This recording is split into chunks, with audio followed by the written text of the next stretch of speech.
The howling wind rattled the windows of Pinewood Diner as Abby Carson wiped down the counter for the 5th time that hour. Outside, Burlington, Vermont had disappeared under a veil of white, the worst blizzard in decades transforming the quaint town into an Arctic wasteland. Her few remaining customers had left hours ago, but Abby couldn't bring herself to close early. The diner was her life now, all that remained of her dreams after everything that happened in New York. "More coffee, Frank?" she asked the elderly gentleman nursing the last drops in the corner booth. Frank Davidson was a regular who walked 3 blocks every day, blizzard or not, for her homemade cherry pie and a sympathetic ear. "Better not," Frank replied, sliding a 20 across the worn formica. "My doctor would have my hide if my blood pressure spikes again. You should close up, Abby. This storm's getting worse by the minute." Abby smiled but shook her head, tucking the bill into her apron pocket. "I'll stay open a bit longer. Some folks might need shelter tonight. You get home safe now." As if summoned by her words, the door burst open with a gust of snow and frigid air. Abby turned, expecting to see the usual plow driver stopping for coffee, but instead found an elderly woman stumbling through the entrance. She was bundled in a coat far too thin for the weather, her silver hair dusted with snowflakes, her face pale with cold. "Oh my goodness." Abby rushed forward, catching the woman as she swayed dangerously. "Are you all right?" The woman's skin felt like ice beneath Abby's fingers, her breathing shallow and labored as she struggled to speak. I got lost," the woman murmured, her voice trembling with cold. "My taxi dropped me at the wrong address. I can't find my grandson's house in this storm." Her eyes, a striking shade of amber, darted around the empty diner in confusion. Within minutes, Abby had wrapped the woman in the emergency blanket she kept under the counter and placed a steaming mug of chamomile tea between her trembling hands. The color was slowly returning to the stranger's cheeks as she sipped gratefully. "Thank you, dear," the woman said, her accent revealing hints of old-world Italian. "I'm Clara Rosetta." She pronounced it with a slight roll of the R that spoke of decades in America, but origins elsewhere. "Abby Carson," she replied, sliding into the booth across from her unexpected guest. "You picked a rough day to get lost in Burlington. Where were you trying to go? Maybe I can help once the roads clear a bit." Clara fumbled in her purse, producing a slip of paper with shaking fingers. "Lake Manor Estates, the North property. It belongs to my grandson."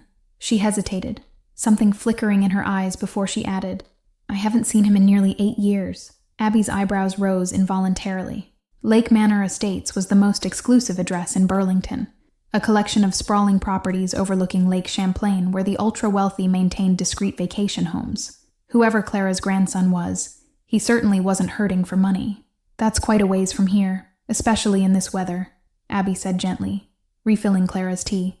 "The roads to that part of town will definitely be closed until tomorrow, but you're welcome to stay here as long as you need."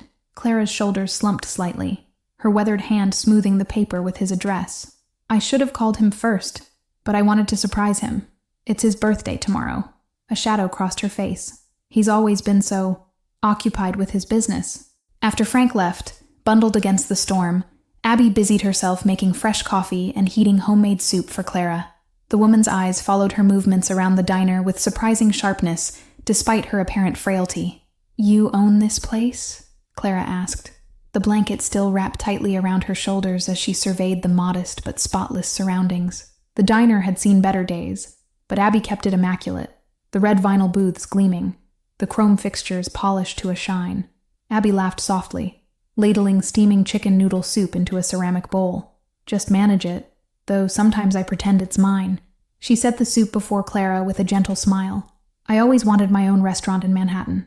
Life had other plans." "It's charming," Clara said, tasting the soup with obvious appreciation. "Reminds me of a place my late husband and I used to visit in Brooklyn, before he built his business." Something in her tone made Abby look up sharply, catching a flicker of what might have been regret in Clara's amber eyes. As the afternoon wore on, the storm intensified. Abby called the owner to explain she was staying open as emergency shelter, then made up a makeshift bed for Clara in the back office. The older woman had grown tired, the journey and cold taking their toll. "I should call my grandson," Clara murmured as Abby helped her to the small couch, her voice suddenly anxious. "He checks the security system constantly. If he sees I've arrived in Burlington but not reached the estate, he'll worry in his way." Abby raised an eyebrow at that peculiar phrasing, but handed Clara the diner's phone. "Call him. Let him know you're safe. She watched as Clara dialed, her expression growing increasingly anxious as the rings went unanswered. Voicemail again. Clara sighed, leaving a brief message explaining where she was before handing the phone back. He's probably in a meeting. My grandson practically lives at the office when he's not handling other matters. What does he do? Abby asked casually, helping Clara settle on the couch with an extra blanket.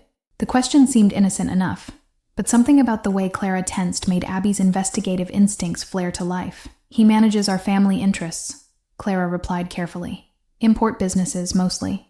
From Italy originally. She paused, studying Abby's face. And what's your story, dear? A smart, kind young woman like you should be running your own place by now. Abby's smile faltered slightly as she smoothed her apron, memories of Manhattan high-rises and federal courtrooms flashing unbidden through her mind. Life took some unexpected turns, but that's ancient history. She straightened, forcing brightness into her voice. Rest now. I'll be right outside if you need anything.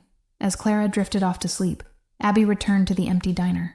The snow continued to fall in thick, hypnotic sheets, piling against the windows like silent sentinels. She should be frightened by the intensity of the storm, worried about power outages or frozen pipes, but instead she felt an odd sense of peace. For the first time in 3 years, she had nowhere else to be, no one watching from the shadows, no need to check over her shoulder with every closing door, just an empty diner, a sleeping old woman, and the quiet hush of snow blanketing the world. Abby was wiping down tables when headlights cut through the swirling snow outside. A massive black Escalade pulled up to the curb, its tires crunching through the accumulated drifts. She froze, dish towel clutched in suddenly trembling fingers, as she watched the imposing vehicle idle at the curb.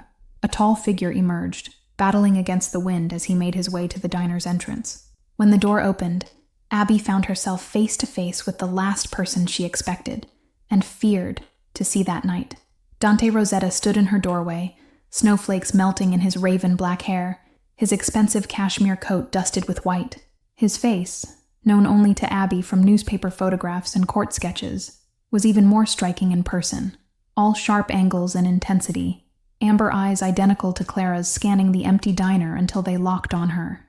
"I'm looking for Clara Rosetta," he said without preamble, his deep voice carrying the barest hint of his grandmother's accent. She left a message saying she was here.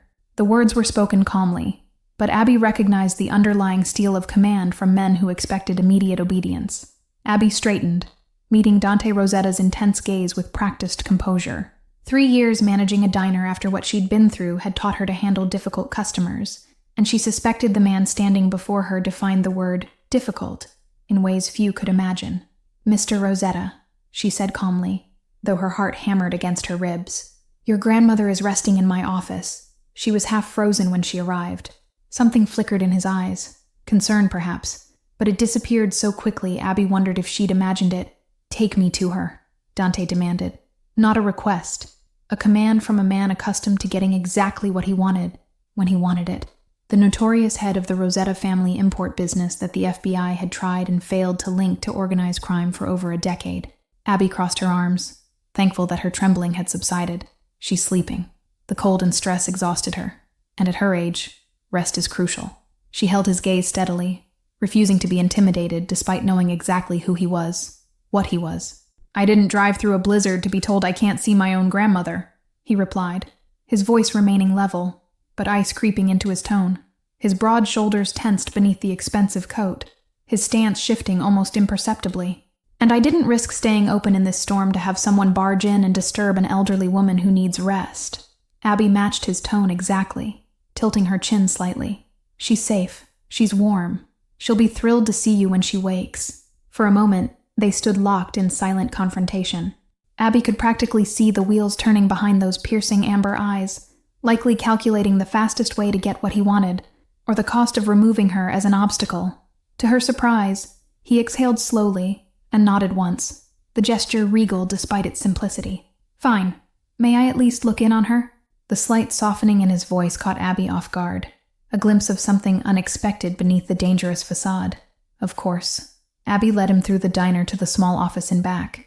"Quietly, please." Dante followed, his footsteps soundless despite his size. She opened the door just enough for him to see Clara sleeping peacefully on the office couch, wrapped in blankets, color returned to her cheeks.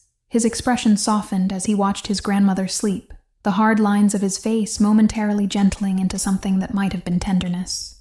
Abby observed the transformation with surprise, having difficulty reconciling this glimpse of humanity with what she knew of Dante Rosetta. "She was trying to surprise you," Abby whispered, closing the door gently. "For your birthday. Got lost in the storm with only your address in her purse." The way his jaw tightened told her this information was unexpected.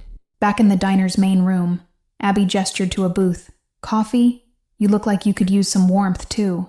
He seemed about to refuse, then glanced out at the worsening storm and nodded once, the gesture almost reluctant.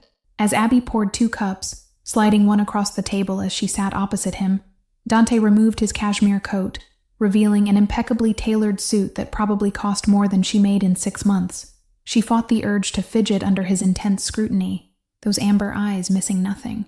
"How did my grandmother find you?"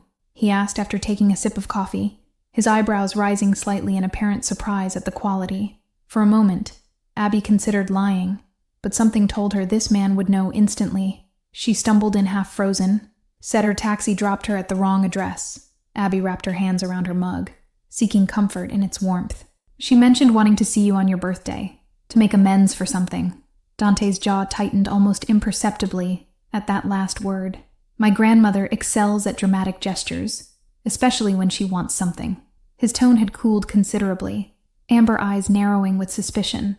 "Braving a blizzard at her age goes beyond dramatic," Abby observed, surprised by her own boldness. "Seems more like determination, or perhaps desperation."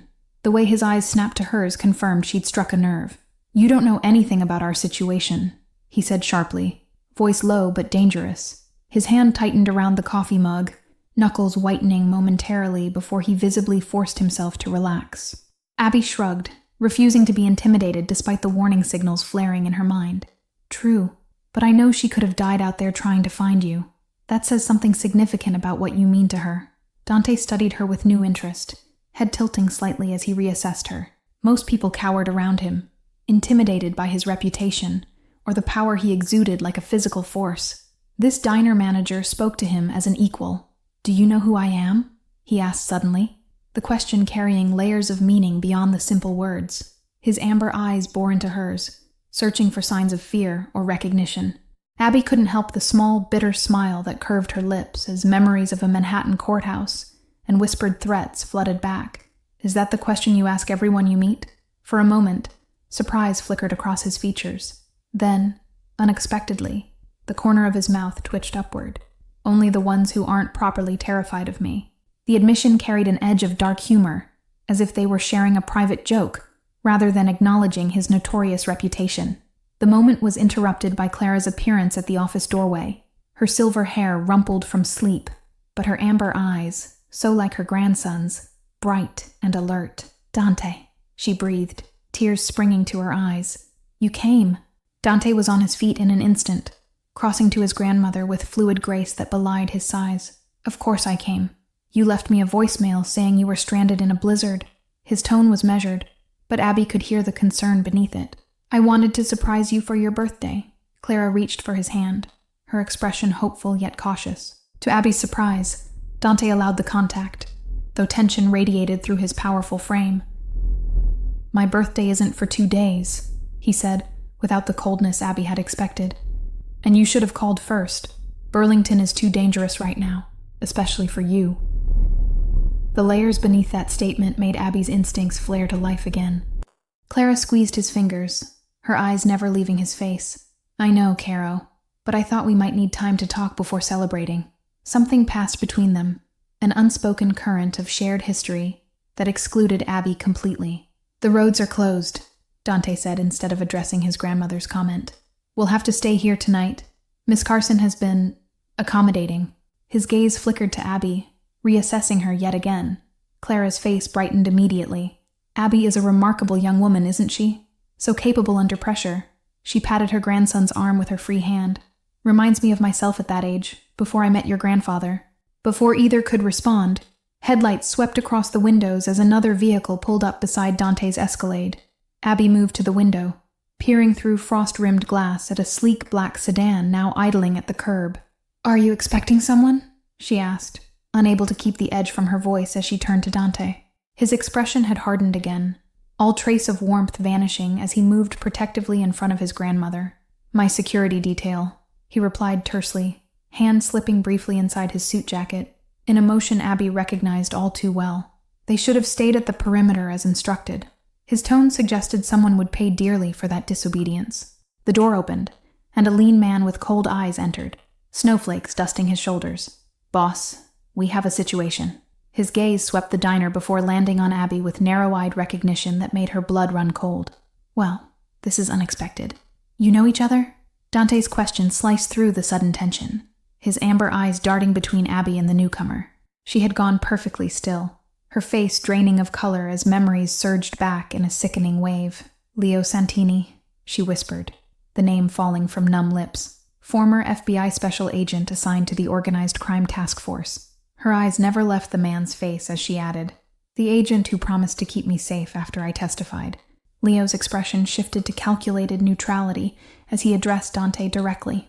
"Miss Carson here used to be Abigail Reynolds, key witness in the federal case against the Bianchi family 3 years ago." His cold smile never reached his eyes. "Disappeared from witness protection 2 years back." Clara gasped softly, her hand flying to her lips as she looked between Abby and her grandson. "Dante, she didn't know who we were. She was just being kind."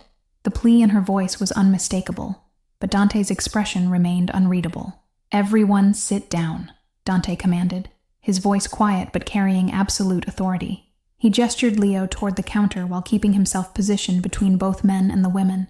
"Now explain, Miss Reynolds, or Carson, exactly who you are." Abby's hands trembled slightly as she slid back into the booth, mind racing for a way out of this nightmare scenario. "I witnessed Angelo Bianchi execute 2 of his associates in a Manhattan restaurant where I was working," she began, voice steadying as she spoke. "The FBI promised me a new identity and complete protection in exchange for my testimony. What they didn't mention was that half their organized crime division was on Bianchi's payroll." She glanced pointedly at Leo, whose expression remained carefully blank. Leo leaned against the counter, arms crossed defensively. "Those allegations were never proven. The witness became paranoid, uncooperative with handlers. Classic case of someone who couldn't adjust to program restrictions." "Uncooperative?" Abby's laugh held no humor. "I cooperated right until the night I found 2 of Bianchi's men waiting in my safe house, a location only my FBI handlers knew." The memory sent ice through her veins even now, years later. Dante's amber eyes had never left her face, cataloging every micro-expression as she spoke. "And how did you escape this unfortunate situation?" The careful neutrality in his voice couldn't quite mask his interest. "My handler that night was actually honest. Officer Patricia Wright," Abby replied, surprising herself with how clearly she remembered the woman's face. "She got me out through the service entrance, gave me cash from her own wallet, and told me to run as far as I could." Clara reached across the table, covering Abby's cold hand with her warm one. "You've been hiding alone all this time, dear." The genuine compassion in her voice nearly undid Abby's carefully maintained composure. 3 cities in 2 years before I landed here," she confirmed, finally looking directly at Dante. "I chose Burlington because it's the last place anyone from New York's crime families would look." The irony of her current situation wasn't lost on her. Leo's phone buzzed, drawing his attention momentarily. "Boss, we've got incoming." Surveillance picked up 3 vehicles turning onto Main Street, Bianchi configurations. His hand moved toward his shoulder holster with practiced efficiency. Dante rose smoothly, no trace of alarm in his controlled movements. "How many?" His question was directed at Leo, but his eyes remained fixed on Abby, calculating, assessing potential threats, including her. "At least 6 men, possibly 8, heavily armed." Leo moved toward the window, peering carefully through frosted glass. "They're moving deliberately, checking buildings. Someone tipped them off that something valuable is here." Clara's hand tightened around Abby's, her amber eyes suddenly sharp despite her frail appearance. "It's not coincidence, Dante. Remember what I brought to show you?" She reached into her pocket with her free hand, withdrawing a small USB drive. "Grandma, not now," Dante warned, his attention divided between the approaching threat and the unexpected revelations about Abby. He gestured to Leo, giving silent commands that sent the man moving efficiently toward the back of the diner. "Yes, now," Clara insisted with surprising force. "This contains the evidence linking the Bianchi organization to the murdered federal prosecutor, the The one they framed your father for 20 years ago. She pressed the drive into Abby's palm, closing her fingers around it. The pieces suddenly clicked into place with sickening clarity. You knew who I was, Abby whispered to Clara, realization dawning. You didn't get lost in the storm. You found me deliberately. The old woman's guilty expression confirmed her suspicion. Clara nodded once, squeezing Abby's hand around the drive. I needed someone the FBI and the Bianchis both believed was gone. Someone with nothing left to lose who might still want justice. Her amber eyes held Abby's, pleading for understanding. Dante's expression darkened as he looked between his grandmother and Abby, understanding dawning in his amber eyes. You used her as bait, Grandma. You knew the Bianchis would eventually track her down through their FBI contacts. Clara lifted her chin defiantly despite her frail appearance. I used the resources available to me, the same way your father taught you. She turned to Abby, squeezing her hand apologetically. I needed someone they would come for. And what happens to me now? Abby asked, voice steadier than she felt as she closed her fingers around the USB drive. I'm caught between two crime families and corrupt FBI agents with nowhere left to run. Dante moved to the window, peering through the curtain of snow at the approaching headlights. Leo, take my grandmother to the back office. Secure the exit route.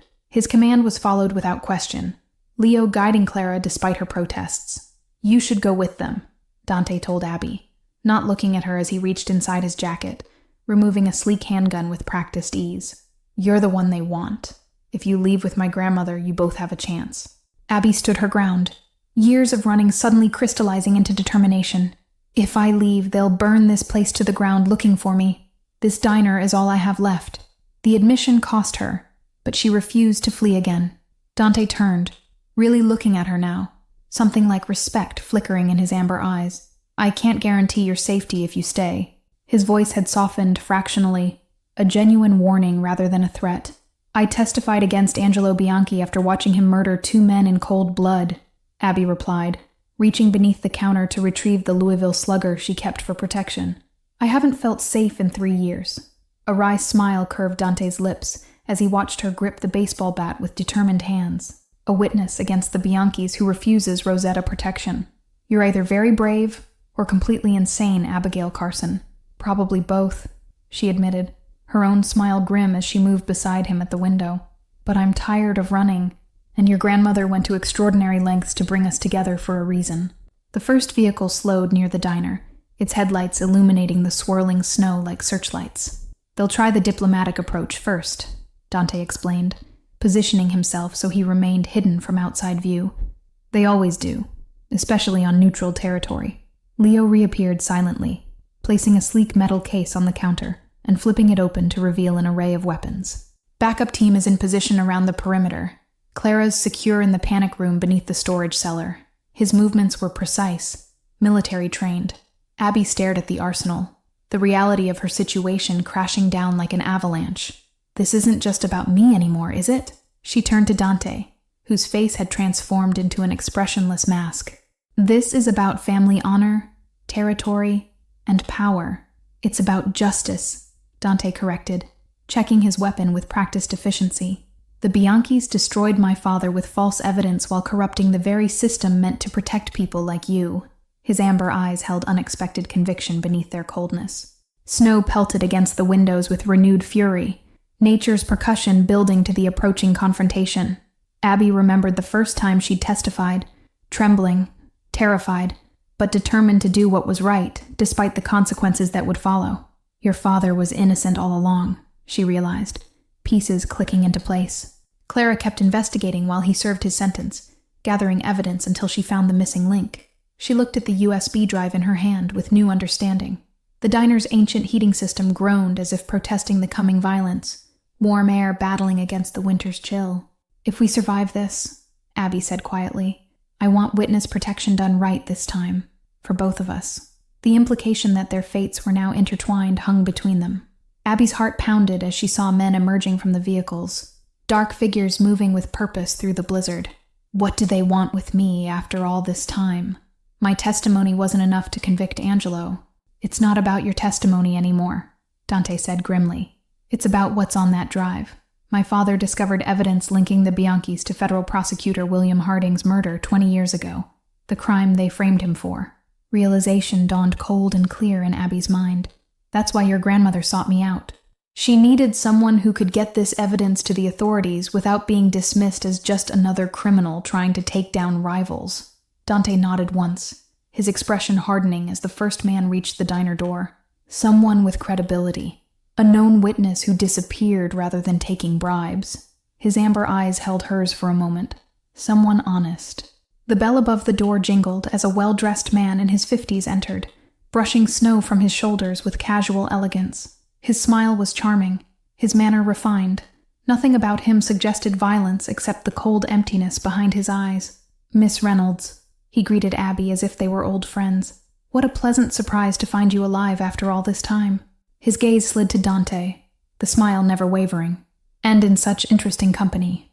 Carlo, Dante acknowledged with a slight nod, his posture relaxed but alert. This is neutral ground. I trust you remember the old agreements between our families. His tone remained conversational, but Abby heard the subtle warning beneath. Carlo spread his hands in a gesture of innocence. Merely a social call. When we heard rumors of Miss Reynolds' whereabouts, naturally we were concerned for her well-being. His smile turned cold as winter. Witnesses who vanish often meet unfortunate ends. Abby stepped forward, finding courage she hadn't known she possessed. I've been hiding from your organization for 3 years, Mr. Bianchi. I think we both know this isn't a social call. The baseball bat remained visible in her grip, a clear statement. Carlo's facade slipped momentarily, revealing the predator beneath the polished exterior. You have something that belongs to my family, a small digital item that an elderly woman might have recently given you. His eyes flicked meaningfully to her closed fist. I have no idea what you're talking about, Abby lied smoothly, years of fear crystallizing into cold resolve. I'm just a diner manager caught in a snowstorm with unexpected guests. The USB drive felt heavy in her palm, its contents suddenly burning with significance. Carlo sighed as if genuinely disappointed. That's unfortunate. I'd hoped to resolve this quietly. He gestured toward the window, where his men stood waiting in the swirling snow. My associates are less diplomatic than I am. So are mine, Dante countered, nodding toward the kitchen where Leo and 2 other Rosetta men had appeared, weapons visible. But I'm curious, Carlo. Why send a capo for a simple retrieval? Unless what's on that drive truly terrifies Angelo. Carlo's expression hardened, the pretense of civility evaporating like snow on a hot engine. That drive contains fabricated evidence created by a desperate man trying to clear his name before he died in prison. His gaze shifted to Abby. Give it to me, and you walk away. Keep it, and you won't leave this diner alive. I walked away from witness protection because the FBI was compromised, Abby replied, her voice steady despite her racing heart. I've spent 3 years looking over my shoulder, waiting for men like you to find me. I'm done running. Dante moved subtly closer to Abby, his presence reassuring despite everything she knew about him. You have 2 options, Carlo. Leave now and maintain the truce, or escalate this into something neither of our organizations can afford. The tension stretched between them, Carlo's cold calculation visible as he weighed his options. You're protecting a witness against your business rivals, Dante. The commission won't look favorably on that, especially given your family's precarious standing. I'm protecting an innocent woman who sheltered my grandmother during a blizzard, Dante corrected smoothly. Family honor demands nothing less. The steel beneath his words left no room for misinterpretation. Carlo's hand moved toward his coat, but froze as Dante's weapon appeared, aimed with unwavering precision. That would be unwise, Dante advised quietly, especially since the evidence doesn't just implicate your family in Harding's murder. Understanding dawned in Carlo's eyes, followed quickly by carefully controlled fury. What are you suggesting? His voice had dropped to a dangerous whisper, all pretense abandoned as he stared at Dante. Abby stepped closer to Dante, her presence signaling an allegiance that made Carlo's eyes narrow dangerously. The evidence shows a conspiracy that goes beyond family rivalries, she added, drawing strength from somewhere deep within. It names 12 federal agents who falsified reports and destroyed evidence. The diner's ancient clock ticked loudly in the silence that followed, each second pulsing with lethal possibility. Outside, Carlo's men shifted positions, their shadows dancing across snow-frosted windows, like menacing puppets awaiting command. My father died believing his name would never be cleared, Dante continued, each word precise as a surgeon's cut. His last request was that my grandmother deliver this evidence to someone who couldn't be bought, blackmailed, or intimidated. his gaze fixed meaningfully on Abby. Carlo laughed, a hollow sound devoid of humor. "And you believe this? This diner manager has the connections to make that happen?" His dismissive gesture toward Abby revealed the fatal flaw in his assessment, underestimating her significance. "I believe," Dante replied, his tone deceptively conversational, "that Miss Carson's former position as assistant to federal judge Eleanor Hammond gives her precisely the connection needed." The revelation landed like a physical blow, Carlo's composure slipping further. Abby kept her expression neutral, despite her shock at Dante's knowledge of her past life, details she'd never shared with anyone in Burlington. The chess pieces were moving now, each player revealing strategies long held in reserve for this exact moment. Dante's smile was cold as the blizzard outside. "The same evidence that exonerates my father also reveals which FBI agents helped cover up the murder, including the current director of the Organized Crime Division, your cousin by marriage, if I'm not mistaken." Carlo departed 20 minutes later, his elegant facade cracked by barely controlled rage. The fragile peace between families would hold, for now, but Abby had no illusions about her safety. Once word reached Angelo Bianchi about the evidence, nowhere would be safe. "You need to leave Burlington immediately," Dante told her as he watched Carlo's vehicles disappear into the snowstorm. "They'll be back with more men once they regroup." His expression was grim as he turned to face her. "And go where?" Abby asked, the exhaustion of 3 years on the run suddenly crushing down on her shoulders. "There's nowhere they won't find me eventually." She looked around at the small diner that had become her sanctuary, her only home. Clara emerged from the back office, Leo hovering protectively at her side. "You'll come with us, of course." Her tone brooked no argument as she approached Abby. "To the Lake Manor property. It's the most secure location in Vermont." Dante's expression suggested this wasn't the plan he had in mind, but he didn't contradict his grandmother. "The evidence needs to reach the right authorities," he said instead. "Someone with enough power and integrity to act on it without being compromised." "I have a contact," Leo offered unexpectedly. "A federal judge who's been building a case against corruption in the Bureau for years. She's the reason I left the FBI." His expression turned haunted. "I discovered things no patriot could ignore." Clara took Abby's hands in hers, the USB drive still clutched between them. "I'm sorry I used you, dear. But Anthony, my son, deserves justice, even posthumously." Tears shimmered in her amber eyes. 20 years in prison for a murder he didn't commit, dying alone while his name remained tarnished. "We can clear his name," Abby found herself saying, the weight of the evidence in her hand suddenly feeling like purpose rather than burden, "and bring down the people who betrayed my trust in the system." 3 days later, as dawn broke over Lake Champlain, Abby stood on the private dock of the Rosetta estate, watching federal agents escort Carlo Bianchi and 3 high-ranking FBI officials into custody. Judge Eleanor Hammond had moved with stunning efficiency once presented with the evidence. "It won't end with these arrests," Dante said quietly, joining her at the water's edge. "Angelo Bianchi will retaliate. The corrupt agents had friends. This is just the beginning of a very dangerous time." His amber eyes studied her profile in the rosy light of dawn. Morning mist rose from the lake's surface, creating ghostly tendrils that curled around the dock posts. "Judge Hammond offered me a position on her special task force," Abby revealed quietly, "helping identify other witnesses who disappeared when their handlers were compromised." Dante's posture shifted almost imperceptibly, tension evident in the set of his shoulders. "That would keep you in the spotlight, exactly where the remaining corrupt agents will be looking." His concern seemed genuine beneath the practical assessment. "It also gives me federal protection that doesn't rely on secrecy alone," she countered, turning to face him fully. "And purpose beyond merely surviving." The sunrise painted her features with golden determination, transforming the frightened witness into something formidable. A pair of loons called across the water, their mournful cries echoing between the forested shores. "Clara wants you to know that your apartment above the diner has been completely renovated," Dante said, changing tactics. "Security systems, bulletproof glass, emergency exits, all the comforts of witness protection without the isolation."